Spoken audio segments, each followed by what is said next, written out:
친구들 반갑습니다. 이 시간 우리 중고등부 예배 드리기를 원하는데요. 코로나19 때문에 많이 위축되어 있잖아요. 우리 예배당에 나와서 예배 드리지 못하지만 영상으로라도 정말 신령과 진정으로 예배 드렸으면 좋겠습니다. 아시겠죠? 예배 방해되는 것들 다 치우고 또 이 핸드폰 울리지 않을 수 있도록 진동으로 잘 해놓고 이 시간 하나님 앞에 온전한 마음으로 예배 드릴 수 있기를 원합니다. 우리 찬양 시작하도록 하겠습니다.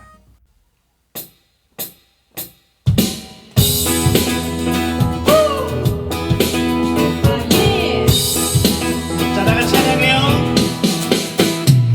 감사와 찬양 드리며 주 앞에 나가세. 크고 방대하신 주 이름 그의 성소에서 주를 찬양해.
함께 기도하겠습니다.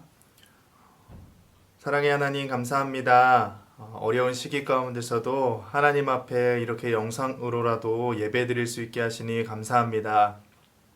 우리가 이 은혜를 잊지 않게 하시고 하나님 앞에 나오는 이 시간 정돈된 몸과 마음을 가지고 온전한 집중력을 가지고 하나님 앞에 나아가길 원합니다. 오늘도 말씀으로 말씀하여 주시고 우리를 방해하는 악한 권세들을 예수 그리스도 이름으로 끊어주시되 하나님이 기뻐 받으시는 예배 될 수 있도록 도와주시옵소서. 감사드립니다. 예수님의 이름으로 기도합니다. 아멘. 함께 보실 말씀은 창세기 41장 46절로 52절까지의 말씀입니다. 한 목소리로 46절부터 52절까지 읽어보도록 하겠습니다. 함께 읽겠습니다. 요셉이 애굽 왕 바로 앞에 설 때에 30세라. 그가 바로 앞을 떠나 애굽 온 땅을 순찰하니 7해 풍년에 토지 소출이 심히 많은지라. 요셉이 애굽 땅에 있는 그 7년 곡물을 거두어 각 성에 저장되어 각 성읍 주위의 밭에 곡물을 그 성읍 중에 쌓아두매 쌓아둔 곡식이 바다 모래같이 심히 많아 세기를 그쳤으니 그 수가 한이 없었음이었더라. 흉년이 들기 전에 요셉에게 두 아들이 나되 곧 온의 제사장 보디베라의 딸 아스낫이 그에게서 낳은지라. 요셉이 그의 장남의 이름을 므낫세라고 하였으니 하나님이 내게 내 모든 고통과 내 아버지의 온 집을 잊어버리게 하셨다 함이요. 차남의 이름을 에브라임이라 하였으니 하나님이 나를 내가 수고한 땅에서 번성하게 하셨다 함이었더라. 아멘. 오늘은 지금 우리가 최선을 다해야 할 일이라는 제목으로 함께 말씀을 나누겠습니다. 여러분 요즘 어떤 일에 최선을 다하고 있나요? 공부는 아닐 것이고 그렇다고 연애도 아닐 것이고 어떤 일에 최선을 다하고 있어요? 게임이나 휴대폰, 잠자는 일에 최선을 다하고 있나요? 혹은 어떤 친구들은 어떤 것에도 열심히 내지 않고 그냥저냥 사는 친구들도 있을 것 같아요. 요즘 코로나로 나라가 많이 어렵고 어수선하고 또 이런 나라의 어수선함과 어지러움이 경제, 문화, 학업 여러 가지 면에 있어서 모두 지장을 주고 있는 것 같습니다. 어쩌면 우리의 지금 시기는 아무것도 할 수 없는 것 같은 시기인 것 같아요. 우리의 힘으로 이것들을 해결할 수 있는 방법이 없잖아요. 그럼에도 우리가 우리에게 맡겨져 있는 그 일들을 소홀히 할 수는 없는 것 같습니다. 왜 그래야 하는지 오늘 말씀을 보면서 요셉의 이야기를 통해서 우리가 알아보고자 해요. 우리는 성경을 보고 하나님 앞에 복받은 사람들을 보게 되면 이 마지막에 나타난 그 결과물, 받은 복에 대해서만 부러워하고 위대하게 생각하고 또 그를 닮아가고 싶은 마음들이 우리 안에는 들게 되는 것 같아요. 성경의 인물들 뿐만 아니라 세상의 많은 사람들 중에 그렇죠. 롤모델이라고 하는 사람들, 그들이 이뤘던 성공들을 보고 그들을 따라가고자 하는 그런 생각을 갖기 쉬운 것 같아요. 그런데 정말 중요한 것은 그 사람들이 어떻게 지금 그 자리에 있었는지 그 삶의 과정을 보는 것이 더욱 중요합니다. 어쩌면 그 사람들의 삶의 과정 때문에 지금 그 자리 가운데 있는지 모르겠어요. 요셉도 마찬가지였어요. 제 이름이 요셉이잖아요. 성경에 요셉에 대해 얼마나 관심이 있겠어요. 어려서는 성경에 요셉을 보게 되면 그 꿈도 꿈이지만 무엇보다 제가 집중했던 것은 국무총리가 됐던 그 요셉의 모습이었어요. 그래서 제가 어려서는 저를 소개할 때 성경에 나오는 그 국무총리 요셉입니다 라고 이렇게 소개할 정도로 거기에 이렇게 그런 국무총리의 요셉만을 생각했던 것 같아요. 그런데 요셉이 국무총리의 자리가 될 때까지의 그 과정을 보면서 별로 닮고 싶은 삶은 아니다라는 생각이 들기도 해요. 그의 삶의 이야기를 한번 들어보겠어요? 요셉은 야곱이 아내들 중에 가장 사랑했던 라헬이라고 하는 그 아내를 통해 어렵게 얻은 아들이에요. 그러니까 야곱이 누구보다 요셉을 사랑한 거예요. 요셉에게만 특별 대우를 많이 해 주었죠. 그러니 요셉의 형들이 어땠겠어요? 이 특별한 대우를 받고 사랑받는 요셉의 모습을 볼 때마다 막 형들 마음 가운데 시기, 질투, 막 미워하는 마음으로 가득 차게 되는 거예요. 아버지의 사랑을 독차지하는 요셉에게 말도 걸지 않았어요. 요셉을 사랑하는 야곱은 요셉에게만 특별한 옷, 이 채색 옷이라는 특별한 옷을 선물해 줍니다. 채색 옷이 어떤 거냐면 화려한 색깔의 실로 짜여졌고 여러 가지 막 장신구들이 달린 이 옷이에요. 그러니까 이 채색 옷을 입고 있는 사람을 보면 무엇이 떠오르냐면 야, 저 사람은 귀족이야, 아름다운 사람이야, 성공한 사람이야, 출세한 사람이야 라는 그것들을 보여주는 옷과 같은 거예요. 많은 아들들 중에 누구만 입었어요? 요셉만 입었던 거죠. 형들이 가뜩이나 미워 죽겠는데 이 화려한 채색 옷 입은 요셉이 얼마나 더 꼴보기 싫었겠어요. 그런 상황 속에서 요셉이 꿈을 꾸게 됩니다. 그런데 요셉이 얼마나 철이 없냐면 이 꿈의 이야기를 그냥 자기만 간직하고 있으면 되지 그것들을 굳이 형들에게 이야기를 해요. 그 꿈의 이야기가 여러분 알다시피 형들의 11볏집들이 자기에게 절을 하고 뭐 해달별이 요셉 자신에게 절을 하는 것들입니다. 이런 꿈이었죠. 그 얼마나 이 형들이 이야기를 들으면서 열받겠어요. 야, 요셉아, 네가 끝까지 가는구나. 네가 죽고 싶은 게로구나. 막 화가 올라왔을 거예요. 형들은 아버지의 양떼를 데리고 이제 풀을 먹이러 세겜이라는 곳으로 가게 됩니다. 요셉은 이제 양과 형들이 잘 있는지 보고 오라는 아버지 야곱의 심부름을 가지고 이 세겜 땅에 가게 되는데 요셉이 그래요. 갈 때는 좀 채색 옷을 벗고 가면 좋겠는데 채색 옷을 굳이 입고 갑니다. 이제 형들은 세겜이란 땅에서 도단이라는 곳으로 자리를 옮기게 돼요. 그래서 요셉이 세겜 땅으로 갔을 때 형들을 찾지 못하고 한 사람을 통하여서 형들이 도단으로 옮겼습니다 라는 소식을 듣고 도단으로 찾아가게 됩니다. 그런데 멀리서 요셉이 오는 것들을 형들이 먼저 보게 돼요. 그래서 멀리서 본 형들이 야, 저 요셉 아버지도 없이 보호해주는 아버지도 없이 혼자 오는구나. 기회는 이때다 하고 형들이 요셉을 해치울 계획을 세우기 시작합니다. 야, 요셉을 죽여서 구덩이에 쳐넣자. 기회는 이때야. 그런데 그 형제들 중에 유다라는 형제가 이제 낙타의 좋은 향품과 유약, 모략 이런 것들을 싣고 오는 이스마엘 상인들을 보게 되면서 이제 형제들을 설득합니다. 아니, 우리가 그래도 요셉이 우리 형제이니까 뭐 말이 좋아서 형제이지 그 마음 가운데 뭐 그런 마음이 없었을 거예요. 우리 형제이니 우리 손으로 요셉은 죽이지 말자. 대신에 저기 이스마엘 상인들에게 요셉을 팔자. 노예로 팔자. 그것이 우리에게 더 이득이지 않냐. 형들을 설득해요. 굉장히 귀담아 듣습니다. 돈 주고 팔자라는 그 이야기를 귀담아 듣게 되면서 요셉이 도착했을 때 인사도 하지 않고 구덩이에 채색 옷을 벗기고 쳐놓은 다음에 그 상인들에게 요셉을 팔아넘기게 돼요. 요셉은 애굽의 노예로 팔려가게 되죠. 그 나이가 몇 세냐면 요셉의 나이가 종으로 팔려갈 때가 17세예요. 17세. 근데 쭉 건너와서 이제 오늘 본문이죠. 46절이 시작하는 요셉의 나이가 몇 살이에요? 30세. 애굽의 총리가 되었을 때 나이가 30세이에요. 그럼 처음 종으로 팔려갈 때 나이가 17세. 지금 국무총리가 된 나이가 30살. 그럼 그 중간에 몇 년의 기간이 있는 거예요? 13년의 기간이 있는 거예요. 13년이라는 시간 뒤에 요셉이 종이란 자리에서 총리가 되는 자리로 가게 된 거죠. 이 13년이라는 시간 동안 요셉에게 어떤 일이 있었겠어요? 정말 많은 일이 있었던 거예요. 우리가 평생 겪지 않아도 될 만한 일들도 있는 거죠. 그 내용들이 중간 오늘 본문 앞에 그것들이 기록되어져 있습니다. 보디발이라는 군대 장관의 종으로 팔려가게 되는 거예요. 요셉이 열심히 일합니다. 열심히 일해요. 그런데 성경에 보면 요셉의 용모가 빼어나고 아름답다라고 기록되어져 있어요. 그래서 이 보디발의 아내가 요셉은 종이지만 그럼에도 불구하고 잘생긴 종이 집에 있으니까 요셉을 볼 때마다 막 심장이 두근두근 하는 거예요. 막 마음이 설레고 있을 때마다 막 마음이 떨려요. 그래서 집 안에 이제 요셉과 이 보디발의 아내가 있을 때 이 아내가 요셉을 유혹해요. 요셉도 한창 어때요? 나이가 혈기왕성할 나이잖아요. 이런 성적인 유혹 앞에 쉽게 무너질 만한 나이란 말이에요. 그런데 요셉이 유혹하는 그 보디발의 아내가 자신의 옷을 붙잡은 그 옷을 내버려진 채로 막 도망 나가게 됩니다. 그런데 이 여자가 너무 열받은 거예요. 수치스럽겠죠. 내가 이렇게 했는데 저놈의 종놈이 나에게 이렇게 수치감, 모욕감을 주고 도망가다니. 그래서 이 요셉을 모함하게 되는 거예요.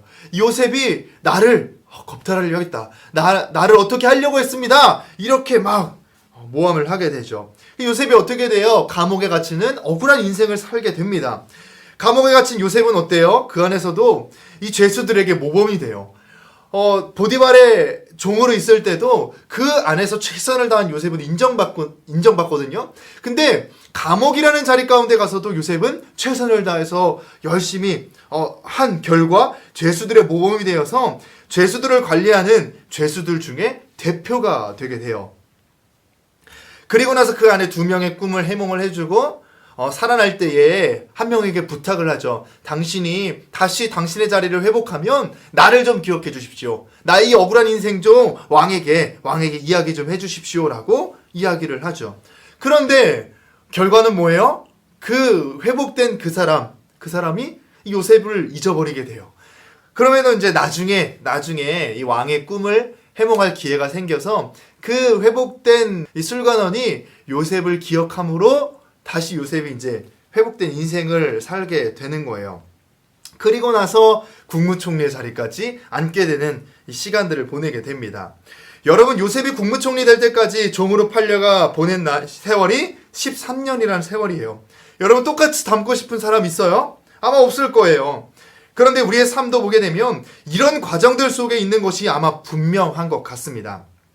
때론 우리 삶에 어때요? 억울한 일도 있고 답답한 일도 있고 화가 나고 슬프고 괴로운 일도 분명히 있어요.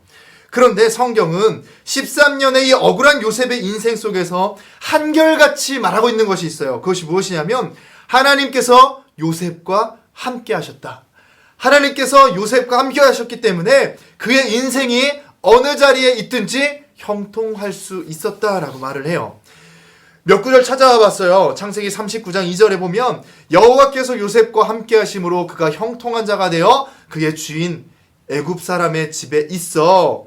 39장 3절에 그의 주인이 여호와께서 그와 함께 하심을 보며 39장 21절에 여호와께서 요셉과 함께 하시고 39장 23절 간수장은 그의 손에 맡긴 것을 무엇이든지 살펴보지 아니하였으니 이는 여호와께서 요셉과 함께 하심이라.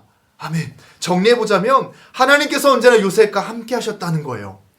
요셉이 어떤 사람이었기에 하나님께서 요셉과 함께 하신 것일까요? 이것이 중요한 것이겠죠. 하나님께서 어떤 사람과 언제 함께 하시는지 우리가 알아야 우리가 그것을 따라갈 때에 하나님께서 요셉과 함께 하셨던 것처럼 우리의 삶에도 함께 하실 거 아니에요? 하나님께서 그럼 과연 어떤 사람과 함께 하실까요? 그것은 하나님께서 함께 하시는 사람은 삶의 주인이 하나님이심을 인정하고 맡겨진 일 가운데에 최선을 다하는 사람과 함께 하시는 거예요. 요셉의 삶을 보면 최악의 상황 가운데서도 최선을 다했던 사람이에요. 그러니까 그렇게 최선을 다하는 모습을 보면서 사람들이 다 인정했던 거죠. 그래서 죄수장이 요셉을 보면서 죄수 중에 대표로 요셉이 하는 일을 돌아보지도 않을 정도로 인정했던 사람이 되는 거예요. 죄수의 신분임에도 불구하고. 그리고 바로왕 앞에 갔을 때도 바로왕이 요셉을 보면서 뭐라고 하냐면 이와 같이 하나님의 영에 감동된 사람을 우리가 어찌 찾을 수 있으리요. 요셉을 인정하고 있는 거죠. 사람들이 인정하도록 맡겨진 자리 가운데 요셉은 최선을 다했어요. 그런데 더욱 중요한 것은 요셉이 열심히 살 수 있었던 그 원동력이 바로 자신의 삶의 주인이 자신의 것이 아니요 하나님께 있음을 인정한 거예요. 어떠한 상황 가운데서도 어떠한 상황 속에서도 자신의 삶을 인도하시는 분이 누구시다? 하나님이시다라는 그 사실을 요셉이 깊이 있게 인정하고 있었다라는 거예요. 그래서 종의 자리에서도 감옥에 갇힌 범죄자의 자리 가운데서도 요셉은 최선의 삶을 살아낼 수 있었고 하나님은 그 하나님을 인정하는 요셉의 삶을 인정하시고 요셉과 함께 하셔서 그런 요셉의 삶을 어느 자리 가운데서도 형통하게 했던 것입니다. 어떻게 보면 하나님을 가까이 하고 하나님을 인정하고 기억할 수 있는 걸까요?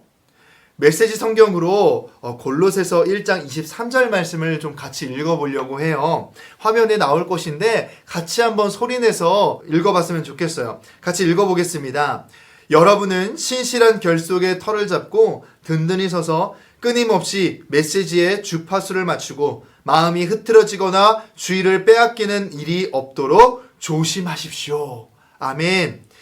예수님께 다시 말해서 말씀 가운데에 말뚝을 받는 거예요. 흔들리지 않도록 말뚝을 받는 겁니다. 라디오 주파수를 어디에 맞추는 거예요? 말씀에 맞추는 거예요. 다른 곳에 맞추면 지지지직 거리듯이 말씀에 주파수를 맞춰서 명확한 주님의 말씀을 듣는 겁니다. 최선을 다해 집중해야 돼요. 의지를 사용해야 되는 거예요. 그냥 한다고 마음만 먹은 것이 아니라 의지를 사용해야 되는 겁니다. 의지를 사용해야 말씀의 말뚝을 계속해서 박아갈 수 있고 말씀의 주파수를 맞춰갈 수 있는 겁니다. 여러분, 뽑히지 않도록 땅에 최선을 다해 여러분 박아야 돼요. 말뚝을 박아야 됩니다. 모여서 예배드릴 수는 없는 이때에 여러분, 우리의 신앙은 개인이 최선을 다해 말씀을 붙들고 있어야만 합니다. 그래서 지금 이 시기에는 누가 말씀의 끝까지 붙어 있느냐, 그 싸움인 것 같아요. 말씀에 여러분 말뚝을 받고 하나님을 인정함으로써 여러분 오늘도 맡겨져 있는 삶의 자리를 최선을 다해 살아낼 수 있기를 바랍니다. 사람들이 인정하고 하나님이 인정하실 수 있도록 여러분 최선을 다해 살아내세요. 게으르지 마세요. 여러분들 나태하지 마세요. 여러분 말씀에 충실히 말씀의 말뚝을 받기를 최선을 다하시고 그 말씀의 힘을 의지해서 여러분의 삶을 드리고 삶을 최선을 다해 살아낼 수 있기를 바랍니다. 그러면 요셉이 국무총리가 되는 복이 23년의 그 말뚝을 박는 시간 동안에 있었던 것처럼 여러분의 삶에도 이 기간 끝에, 이 시간 끝에, 그 끝이 언제인지는 모르지만 그 끝에 하나님의 복이 여러분들의 삶에 충만하게 임할 줄 믿습니다. 아멘. 기도하겠습니다. 사랑의 하나님, 오늘 요셉의 이야기를 통하여서 우리가 지금 이 처해 있는 현실 가운데에 어떠한 자리를 지켜야 되는지를 분명히 알았습니다.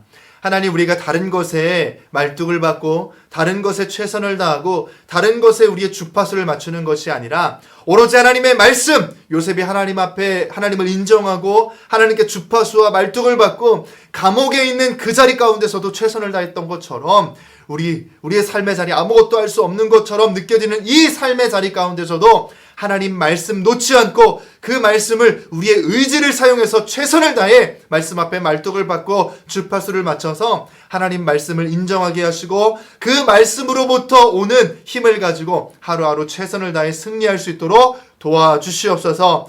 감사를 드립니다. 예수님의 이름으로 기도합니다. 아멘. 하늘에 계신 우리 아버지여, 이름이 거룩히 여김을 받으시오며 나라의 임하옵시며 뜻이 하늘에서 이루어진 것 같이 땅에서도 이루어지이다. 오늘날 우리에게 일용할 양식을 주옵시고 우리가 우리에게 죄 지은 자를 사하여 준 것 같이 우리의 죄를 사하여 주옵시고 우리를 시험에 들게 하지 마옵시고 다만 악에서 구하옵소서. 대개 나라와 권세와 영광의 아버지께 영원히 있사옵나이다. 아멘.